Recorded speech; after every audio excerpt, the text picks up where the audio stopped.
రైతు సోదరులకు తెలియజేయనదేమనగా ఇప్పుడు మనము ఇక్కడ చూడబోయే వరి పంట నార్కట్పల్లి మండలము అక్కెనపల్లి గ్రామంలోని మిడిదొడ్డి సైదుల్ గారి పొలంలో ఉన్నాము.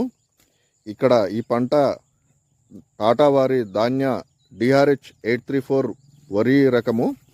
ఇదేంటంటే దీని పంట కాలం వచ్చేసి 120 రోజులు. ఇది తక్కువ లోతు పెరుగుతుంది. ఇదేంటంటే మనకు తక్కువ లోతు పెరుగుతుంది. దాంతోపాటు మనకు అధిక వర్షాలకు కానీ గాలివానలకు కానీ అడ్డం పడదు. తక్కువ లోతు పెరుగుతుంది.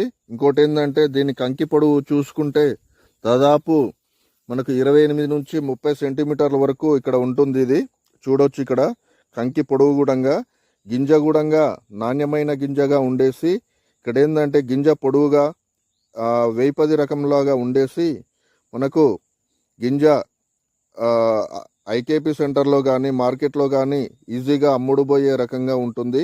ఇదేంటంటే లాస్ట్ చివరి గింజ వరకు కూడా పాలు పోసుకుంటుంది. ఇక్కడ చూడొచ్చు. ఇంకోటి ఏంటంటే ఇందులో మనకు ఒక లాస్ట్కి ఒక తడి తక్కువైనా కానీ ఇది అసలు తాలుబోదండి. ఇక్కడ మీరు చూడొచ్చు పంట మనకు గింజ గొలుసు కానీ గింజ పొడవు కానీ గింజ ఇంకోటి ఏంటంటే గింజ చాలా షైనీగా ఉంటుంది. ఇక్కడ చూడొచ్చు. మీరు చేను మొత్తం మీద ఎక్కడ చూసినా చేను ఇలాగే ఉంటుంది. చూడండి మనకు గొలుసు కూడా మనకు ఎలా కనిపిస్తుందో చూడండి. చాలా పొడవుగాను మరి గింజ మనకు షైనీగా మంచిగా కనిపిస్తుందండి.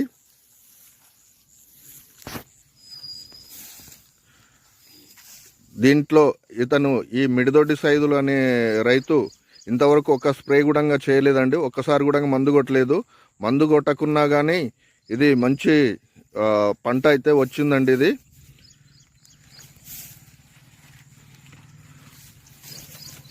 చూడండి. మీరు చేను మొత్తం ఎక్కడ చూసినా మనకు పైన గింజలు మాత్రమే కనిపిస్తున్నాయి. చూడండి. పంట మంచి దిగుబడి వస్తుందండి.